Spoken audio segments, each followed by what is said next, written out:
네, 옆에 있는 지체들과 함께 인사하겠습니다. 함께함이 기쁨입니다. 네, 여기서 보는 것과 여기서 보는 건 많이 다르네요. 네, 하여튼 주빌리 찬양팀에게 늘 감사한 마음이고, 예, 일단 목이 한 70% 일단 날아간 채 오늘 말씀 사랑 더하기 사랑이라는 제목으로 골로새 3장 12절부터 17절까지의 말씀을 통해 우리가 하나님의 말씀을 듣고자 합니다. 우리가 계속해서 골로새서의 말씀을 살펴보고 있는데 이 공동체가 갖는 우리가 어려움을 우리가 알고 있습니다. 초대교회의 가장 큰 문제라기보다는 어려움이라고 한다면 아마 이 사람들의 목숨을 걸어야 되는 아마 그런 상황일 겁니다. 이단의 가르침도 그렇고 그리고 특히나 박해라는 이 상상 우리가 쉽게 보지 못하는 이 장면은 아마 이 사람들의 신앙을 되게 움츠러들게 만드는 아주 그러한 제목, 주제였을 것 같아요. 그런데 우리가 아는 것처럼 뭉치면 살고 흩어지면 죽는다처럼 뭉치면 살고 흩어지면 죽는 건 맞는데 교회가 무엇으로 뭉치는지에 대해서 우리가 좀 생각해 볼 필요가 있습니다. 그게 아마 오늘 본문에 기록된 것처럼 나올 건데 오늘 바울이 이 성도들에게 결국 사랑하라라는 가르침을 주고 있거든요. 사랑하라. 이 초대교회 많은 성도들이 그랬지만 목숨을 잃는 상황 앞에서 이 바울이라는 사람은 거기를 빨리 벗어나거나 아니면 박해를 이겨낼 수 있도록 어떤 힘을 갖추거나 아니면 뭐 벗어날 수 있는 계획 뭐 그런 꽤 그런 걸 가르쳐 주는 게 아니라 오히려 사랑하라라고 가르치거든요. 그냥 거기 있다가 죽으라는 겁니다. 그러니까 말을 바꿔 얘기하면 되게 약간 좀 어떻게 보면 무책임한 약간 말인 거죠. 성도들한테는. 그런데 이 말이 이 꼭 골로새서만 그런 게 아니라 많은 이 편집글들에 보면 동일하게 이러한 내용이 반복되어져 있는 것을 저희들이 볼 수 있습니다. 그러니까 이 사랑이 아니고서는 이 사람들이 여기를 못 이기는데 그렇다면 이 사랑을 누구의 사랑으로 대체할 것인가라는 게 그러니까 근거를 삼을 것인가라는 게 이 사람들의 가장 어떻게 보면 중요한 주제가 될 겁니다. 설교를 준비하면서 되게 유명한 명언이 있더라고요.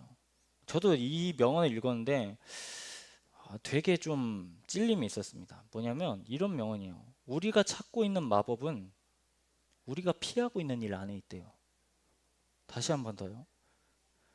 우리가 찾고 있는 마법은 우리가 피하고 있는 일 안에 있다라는 말이 있습니다. 특히 사랑과 관련해서요. 여러분은 무엇을 피한가요? 교회에 오면서 무엇을 두려워하고 무엇을 주저하고 우리가 이웃을 이 12절부터 17절은 결국엔 이웃사랑에 대한 본문인데 여러분이 이웃에 대해서 생각할 때 이웃의 조건은 뭐죠? 여러분이 생각하는 사랑받을 만한 행동은 뭔가요? 사랑을 받을 수 있는 조건, 여러분의 사랑을 받을 수 있는 조건이요. 뭔가요? 잘 질문해 보세요. 이따 소그룹에도 나누겠지만 우리가 게리 체프만이라는 박사님이 쓴 사랑의 5가지 언어라는 책이 있습니다. 되게 오래됐어요. 그래서 베스트셀러입니다. 많은 그리스도인들에게 읽혔고 특히 그리스도인 부부들에게 많이 읽혔습니다. 게리 체프만의 사랑의 5가지 언어. 그 박사님이 이제 상담을 하면서 이제 많은 부부 상담을 좀 하신 것 같아요. 그래서 거기에 오는 많은 케이스들을 이제 접했는데 그 사람들 안에 약간의 갈등, 약간 사랑이 엇나가는 문제 가운데 있어서 약간 이 5가지의 약간 뭐랄까요? 그 본인이 그러니까 상담을 받는 내담자가 원하는 약간 사랑의 언어가 있음을 밝혀냅니다. 첫 번째 언어는 인정이에요, 인정. 그러니까 칭찬하고 격려하고 감사하면 사랑받는다고 느끼는 사람이 있고 두 번째는 함께 있는 시간입니다. 그냥 꼭 시간만 보내는 게 아니고 이 함께 있는 시간을 통해서 그러니까 진심 어린 대화를 상대방과 주고받을 때 나는 사랑받고 있구나 라고 하는 부류가 있고 세 번째는 선물입니다. 선물. 이건 그러니까 뭘 주었다기보다, 그러니까 물건을 주는 의미보다 어떤 좋은 걸 주었다기보다 주었다는 그 행위 자체에 의미가 있는 거예요. 그러니까 상대방이 나에게 주었다는 것을 통해서 내가 사랑받고 있구나 라고 그렇게 해석하는 거고요. 네 번째는 봉사입니다. 그러니까 상대방이 기뻐하는 일을 내가 대신 해주는 거. 이럴 때 사랑받는다라고 느끼는 거죠. 마지막 다섯 번째는 접촉이에요. 뭐 손잡기, 포옹, 입맞춤, 여기는 부부니까 이런 사례들이 있습니다. 그래서 이런 다섯 가지 언어를 통해서 다 이제 상담을 해보니까 다 저마다 다른 거죠. 누구는 인정이, 누구는 함께 있는 시간이, 누구는 선물, 누구는 봉사, 누구는 접촉이 사랑받는다고 생각하는 언어였다는 거죠. 그러니까 여러분들도 잘 살펴보세요.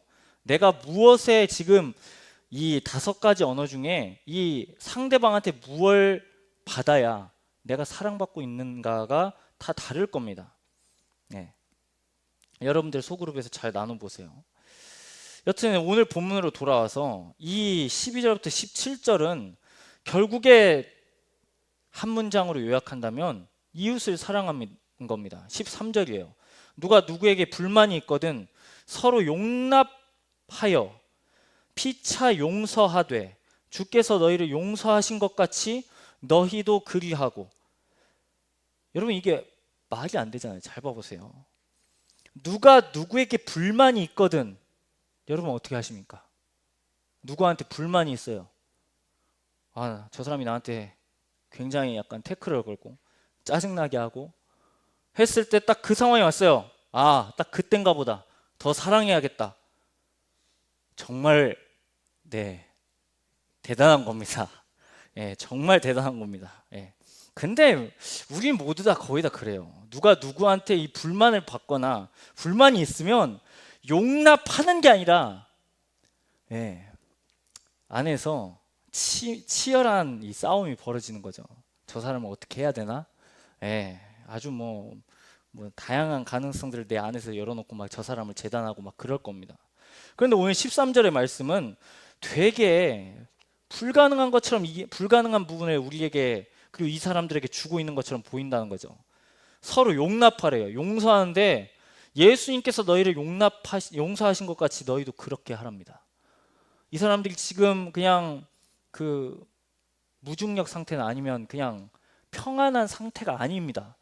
지금 앞에는 지금 되게 목숨을 좌지우지하는 위험한 상황이 있고 이 교회 앞에서는 박해가 있고 또 성도들이 뭐 그렇게 잘 사는 것도 아니고요. 고난과 가난이 있고 뭐 이단도 가르침도 있고 이런 상황 가운데서 이 바울 사도는 용서하래요. 서로 용서하래요.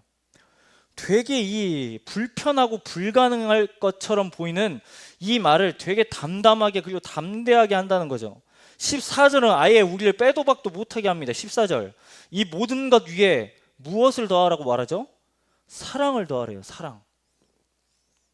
이는 온전하게 매는 띠랍니다. 온전하게 매는 띠. 이게 교회에서 일어나야 되는데 역설적인 건 잘 보이지 않는다는 겁니다. 그러면 여러분 자 이제 질문입니다. 우리 가운데 이제 상황이 왔어요. 이제 말씀을 듣고 이제 우리 가운데 적용해 보겠습니다. 그럼 이걸 어떻게 할 수 있냐? 뭐 게리체프만의 이 다섯 가지 언어를 정말 이제 소그룹 가운데 나눠서 그렇게 해줄 수 있어요. 정말 그것도 고무적이죠. 그런데 우리가 주는 사랑은 되게 잘 생각해 보면 처음에 뭐 이렇게 해보자니까 열심히 하지만 동력을 잃어요. 되게 단기간이에요. 금방 끝나버려요. 사랑이. 되게 그리고 조건적입니다. 그러니까 수많은 이런 조건이 있어야 저 사람이 나한테 내가 줄 수 있는 약간 마음의 조건이 부합돼야 마음을 준다고요. 이게 아니면 우리의 마음을 잘 열지 않아요. 그러니까 되게 조건적이죠. 사랑이. 조건적입니다. 기브 앤 테이크가 확실합니다. 그러면 이거를 우리가 가운데 적용해 보면 이 조건적인 사랑을 자꾸 갖고 있는 우리의 한계 가운데 우리가 생각해야 되는 건 잘 봐보세요. 12절 봐보세요. 12절.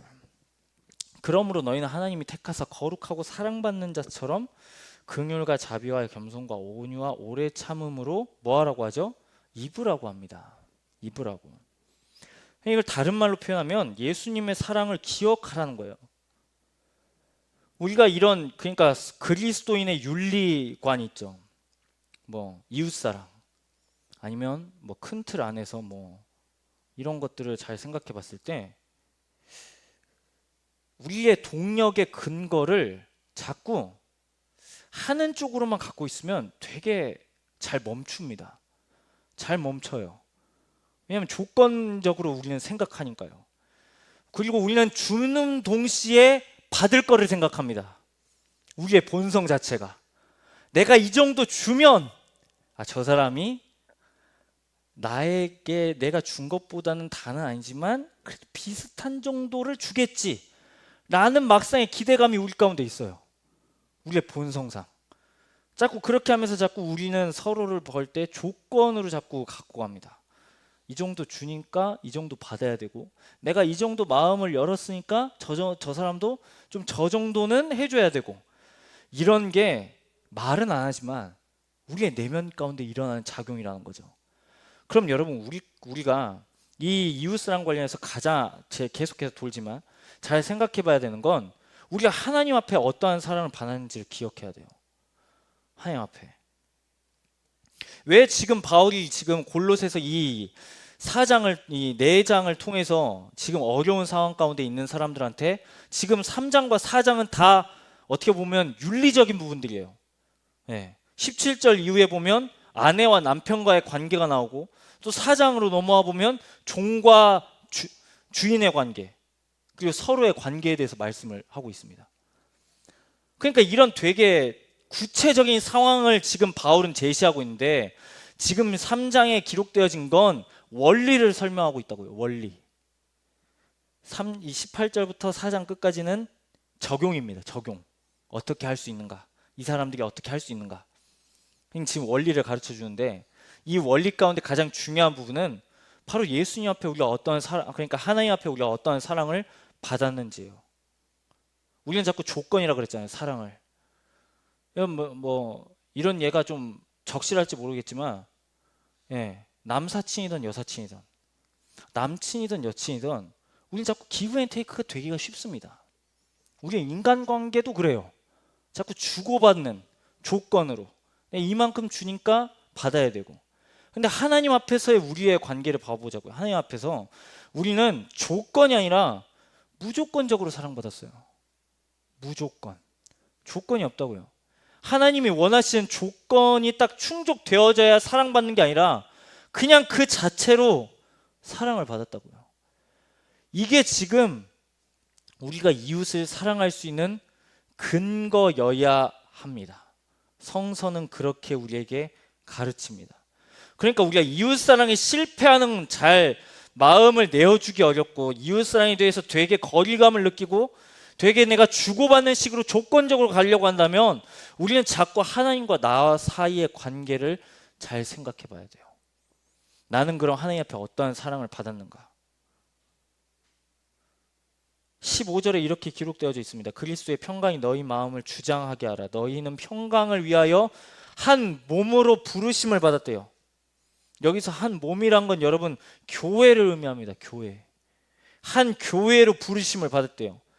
그러니까 교회 공동체로 부르심 받은 목적은 평강을 위한 거래요. 평강. 근데 내가 원하는 평강이 아니라 그리스도의 평강이라고 15절에 제시하고 있습니다. 그리스도의 평강. 그러니까 그리스도의 평강은 그냥 조건처럼 그러니까 내가 잘 되면 평강하고 평안하고 그렇게 잘 되니까 사람을 받아주고 아니면 이렇게 포용해주고 용납해주고 저 사람이 저런 말 해주니까 이 사랑의 5가지 언어 중에 내가 원하는 걸 하니까 그렇게 용납하는 게 아니라 그리스도의 평강은 내가 이미 예수님 때문에 하나님과 평강을 얻은 것을 기억하기 때문에 옆에 있는 사람과 그냥 평강하는 거예요. 무조건적으로요. 조건이 아니라. 그게 바로 교회라는 겁니다. 그게 지금 15절의 설명이에요. 한 몸으로 부르심을 받았나니 너희는 또한 감사하는 자가 되라.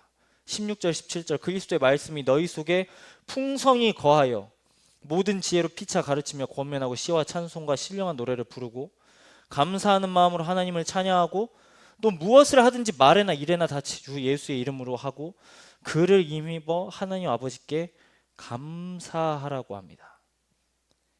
여러분, 이 사람들이 감사할 수 있는 환경은 아니거든요. 솔직히 말해서 생명을 지금 앞에 내어 맡기고 있는 상황 가운데서 믿음을 건사하기 쉽지 않은 상황 가운데서 감사를, 그러니까 조건처럼 조건으로 찾는 감사를 갖고 있다면 이 17절은 너무 안 맞는 말인 거죠. 너무 안 맞는 말인 거죠. 너무 그냥 힘든 거죠, 이건. 네, 그냥 불가능의 영역에 가깝습니다. 그런데 바울이 계속해서 반복하는 표현이 있어요. 지금 15절, 16절 보면 평강이 너희 마음을 주장하게 하라고 하고 16절에 보면 말씀이 너희 속에 풍성히 거하게 하래요. 그러니까 이웃을 사랑할 수 있는 우리의 조건은 나의 힘과 능력이 아니라 예수님의 마음이 나의 마음 가운데 충만할 때 가능한 거라는 거죠. 이게 안 되면 아무리 백날 첫날 이웃사랑 해야 됩니다. 이웃사랑을 해야 된다는 그 명제 앞에 머리로는 동의하지만 마음으로는 동의가 안 돼요. 왜요? 예수님의 사랑이 그 마음 가운데 잘 희미하거든요. 인지가 안 되거든요. 동의가 안 되거든요. 예수님의 사랑을 내가 정말 받았다는 걸 동의가 안 됐는데 이 이웃사랑을 한다는 건 말이 안 되는 거죠. 그러니까 예수님 때문에 내가 하나님 앞에 용납받았다는 이 가치를 아는 사람은 자꾸 그 마음을 내어 맡기는 구조로 가는 거죠. 아, 나의 마음 가운데 이웃을 사랑하기가 되게 힘들구나. 이웃을 품어내는 게 되게 힘들구나. 그러니까 거기서 멈추는 게 아니라 결국 오늘 15절과 16절의 말씀처럼 나에게 예수님의 평강이 있는가? 나에게 예수님의 말씀이 있는가? 라는 걸 우리가 질문해보고 점검해야 한다는 거죠. 오늘 이 말씀이 우리 가운데 이러한 부분을 지금 생각나게 하는 겁니다. 약간 주제를 달리해서 우리가 지금 소그룹으로 모이고 있습니다. 예배 끝나고 지금 이 모임은 대그룹 모임이죠. 어떻게 보면 소그룹으로 이제 각 밥별로 모여요. 우리가 소그룹 안에서 하는 많은 활동들이 있습니다. 서로를 위해서 기도하고 말씀을 나누고 삶을 나눕니다. 근데 그것까지만 하는 건 뭔가 약해요. 뭔가 약하다기보다 성경에서 말하는 소그룹과는 약간 조금 더 약간 나아가야 될 그러니까 필요성이 있다는 거죠. 결국 이 소그룹 안에서 우리가 나누어야 되는 건 뭐냐면 같이 밥을 먹어야 돼요. 왜냐하면 같이 먹어야 마음이 열리거든요. 이걸 하는 이유는 우리가 서로를 향해서 더욱더 진실한 나눔을 하기 위해서입니다. 진실한 나눔. 여러분 잘 봐보세요. 지금 제가 조건과 무조건적인 사랑에 대해서 언급했는데 우리가 역설적이지만 지금 한국교회가 아니고 한국 사회에서 가정 있잖아요. 가정이 되게 역기능으로 흘러가고 있다는 거죠. 가족이면 무조건적으로 사랑해야 되잖아요. 가족이면. 아닌가요? 가족은 피를 나눈 거죠. 네. 그러니까 뭐 조건이 없어요. 그냥 네, 다 용납 받는 겁니다. 뭘 해도. 그런데 지금 우리가 이 사회 현상들을 보면 자꾸 조건적으로 가요. 네, 조건을 자꾸 다 합니다. 가족인데도 불구하고 이거 해주니까 당신 나에게 이거 해줘야 된다. 이거 해주니까 부모님이 나에게 이거 해줘야 됩니다. 부모와 자녀 간의 관계가 그렇고 다 그래요. 네. 그러니까 가족부터가 이러는데 지금 우리 가운데는 훨씬 더 그럴 수밖에 없다는 거죠. 잘 기억해야 됩니다. 여러분, 우리가 하나님의 가족이라는 사실을 기억해야 돼요. 하나님의 가족. 우리가 지금 계속해서 복음에 대해서 듣고 있습니다. 결국 이 복음이 우리에게 주는 가장 중요한 대척 그리고 중요한 사건 중 하나는 하나님에 의해서 우리가 입양되었다는 사실이에요. 입양.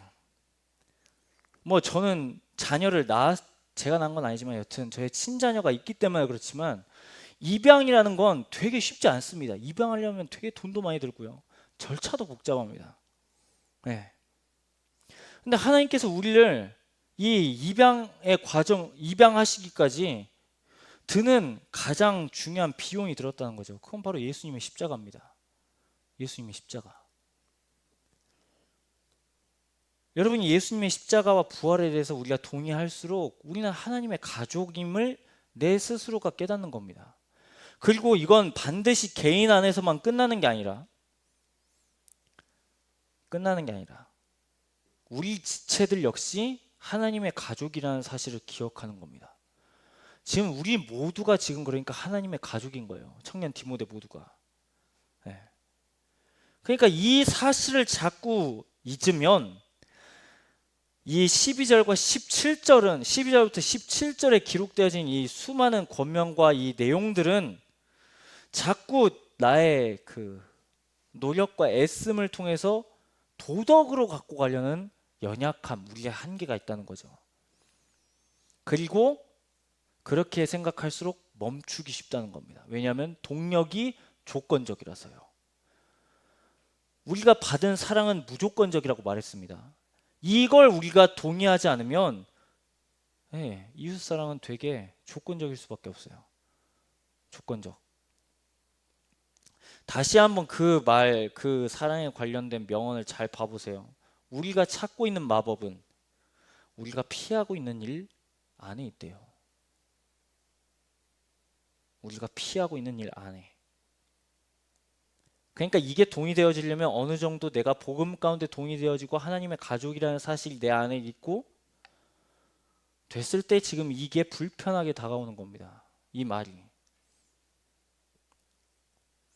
야, 오늘 우리 사회가 얼마나 이 개인주의도 아니죠. 최근에 나온 책처럼 핵 개인의 시대가 됐습니다. 핵 개인의 시대. 진짜 최소한의 구성단위 하나. 핵 개인. 근데 교회에서는 가족이랍니다. 그러니까 이걸 우리의 마음이 잘 두드려보고 질문해보고 생각해봐야 돼요. 그냥 지금 앞에서 목사가 사랑하십시오, 우리는 사랑해야 됩니다 하니까 내가 사랑해야 되나 보다 이게 아니고, 이런 근거가 아니라 정말 내가 저 지체를 열심히 아니고 여전히 나의 마음 가운데 부대끼면 꼭 거리가 멀다면 그건 스스로 우리가 인정해야 되는 거죠. 내가 지금 하나님의 사랑이 나의 마음 가운데 부어지지 않았구나 라는 사실을 인정해야 되는 거죠. 그냥 그걸 이 5가지 언어를 내가 하지 않았기 때문에 내가 되게 사랑 없는 사람이다 이게 아니라 나의 마음 가운데 예수 그리스도의 사랑이 필요하다라는 사실을 우리가 깨달아야 된다는 겁니다. 오늘 골로새서 3장 12절부터 17절은 그걸 말하는 거죠. 그러니까 이 용납받은 사랑을 알면 16절 17절은 되는 겁니다. 17절 무엇을 하든지 감사하라. 왜 그럴 수 있습니까? 내가 하나님의 가족으로 용납받았기 때문인 거죠. 거기에 들어가는 비용이 어마무시하기 때문에, 복음서의 비유처럼 1만 달란트를 빚졌기 때문에. 1만 달란트. 여러분, 우리 모두는 지금 하나님 앞에 1만 달란트를 빚지는 사람들입니다. 1만 달란트. 우리가 돈으로 셀 수 없고 우리가 돈으로 벌 수 없어요. 그건. 그만큼의 가치를 하나님이 대가를 지불하셔서 하나님의 가족으로 우리를 삼으셨다는 거죠. 그러니까 그걸 알면 알수록 우리 17절은 예수님의 사랑이 우리의 마음 가운데 있기 때문에 내가 무엇을 하든지 나의 말이나 나의 행동에서나 이전과는 다르게 하려는, 지난주 설교의 제목처럼 변화를 시작하려고 하는 거죠. 그러니까 이 변화의 시작이라는 게 그냥 좋은 사람이 되기 위해서 그냥 그 자기개발 서적에 있는 그런 변화 말고요. 나의 내면에서 오는 변화예요. 나의 내면에서. 내가 예수님의 사랑 때문에 내가 내면이 변화해야 되겠다는 필요성을 인정하고 계속해서 예수님의 사랑 때문에 내가 그걸 생각하면 17절은 가능한 거죠. 무엇을 하든지 말해나 이래나 다 주 예수의 이름으로 하고 그를 힘입어 하나님 아버지께 감사하라. 여러분, 이게 하나님의 마음입니다. 우리 가운데 주시는. 여러분, 한 주간 살면서 소그룹 때도 나누겠지만 일주일 살면서 말과 행동을 환산했을 때 몇 점이 나오는지 잘 생각해 보세요. 하나님 앞에서도 아니면 나의 이웃에게서도. 물론 그걸 다 점검한다고 해서 뭐 점수가 높지 않다고 해서 높다고 해서 뭐 잘 살고 잘못 살고 뭐 그건 여러분의 셀프 체크니까 뭐 그렇게 해석하십시오. 그렇지만 중요한 건 나의 마음의 동기가 지금 무엇에 있는 건지를 우리가 살펴야 된다는 거죠. 나의 마음의 동기가. 그렇다고 한다면 오늘 이 말씀은 우리 가운데 우리 역시 되게 하나님의 사랑이 필요하다라는 사실을 여전히 우리가 깨달아야 한다라는 그 본문인 겁니다. 사랑하는 여러분, 우리가 앞에서 불렀어요. 주 사랑합니다. 밤이나 낮이나. 그렇죠. 뭐 개인의 고백으로 뭐 불렀지만, 근데 우리는 자꾸 이 찬송을 갖고 오면 자꾸 하나님과 나와의 독대만으로만 자꾸 생각합니다. 아니, 근데 절대 그렇지 않습니다. 교회는 같이 가는 겁니다. 어려운 시절에 같이 가는 거예요. 네.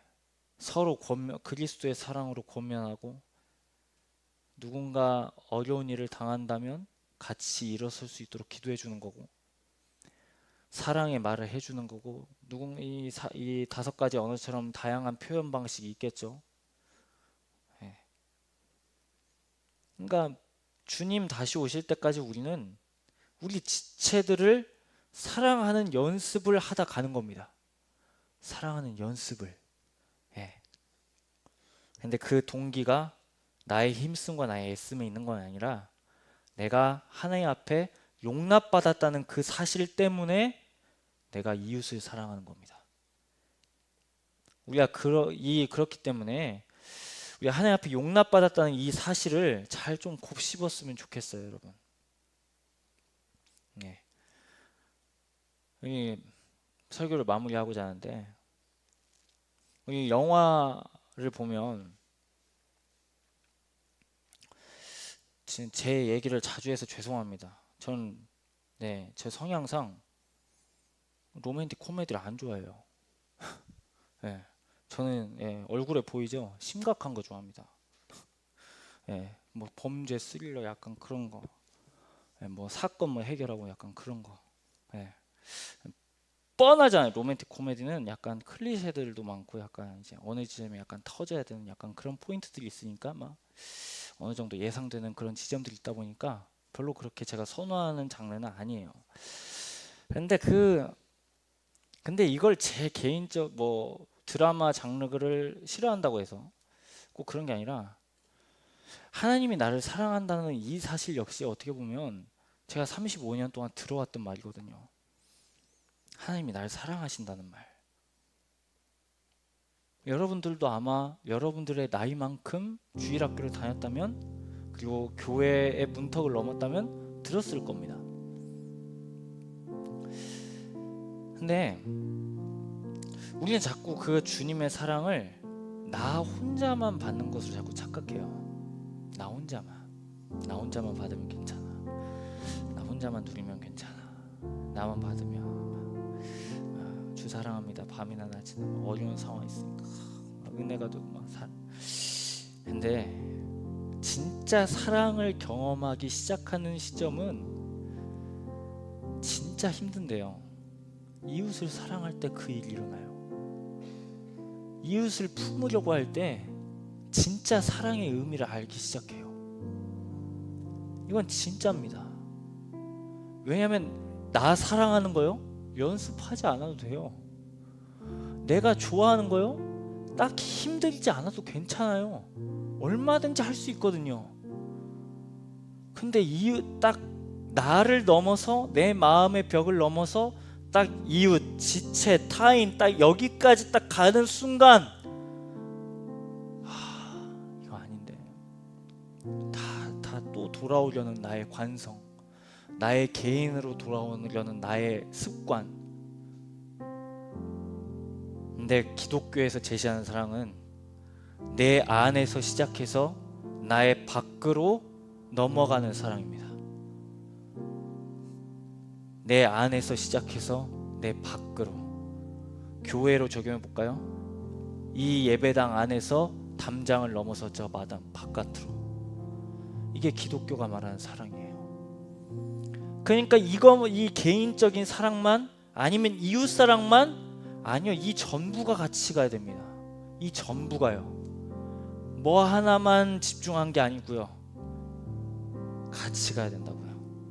그리고 우리가 이웃을 사랑하려는 그런 마음을 내가 스스로 계속해서 염습해 볼 때, 여러분, 하나님이 날 사랑하려고 얼마나 큰 대가를 지불했는지를 정말 조금이나마 깨닫기 시작합니다. 정말요. 우리 청년 디모데가 사랑을 잘 흘려보낼 수 있는 공동체가 되기를 간절히 소망합니다. 그냥 인사만 하는 공동체 말고 우리 가족이라면서요. 하나님의 가족.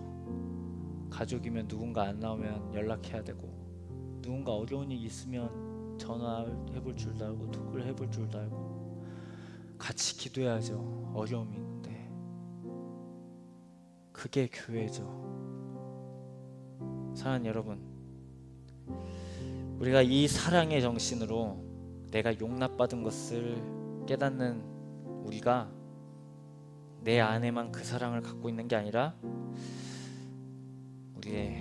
내 마음의 벽을 넘어 오늘 말씀처럼 사랑 더하기 사랑하는 공동체가 되었으면 좋겠습니다. 우리 이 마음 주 앞에 올려드렸으면 좋겠는데, 주 사랑합니다. 우리 함께 다음 주까지 고백할 텐데, 여기 주 사랑합니다에 뭐 이웃 사랑에 관련된 뭐 가사 없습니다. 근데 오늘 설교의 제목 그것처럼 주님을 사랑하는 걸 우리가 계속해서 기억해야 내가 이웃을 사랑할 수 있는 근거가 되기 때문입니다. 그러니까 우리가 우리의 마음 가운데 자꾸 예수님의 마음을 채워야 되는 이유가 여기에 있습니다. 예수님의 마음을 구해야 되는 이유. 우리 함께 이러한 마음을 소망하는 마음으로 주 사랑합니다. 이제 어느 정도 약간 익숙하죠? 그러니까 더욱 우리의 마음을 잘 고백하면 좋겠어요. 이 가사에 정말 주님을 사랑하고 오늘 말씀의 적용처럼 이웃도 우리가 사랑하는 우리가 되었으면 좋겠습니다. 다 함께 주 사랑합니다. 같이 고백하도록 하겠습니다.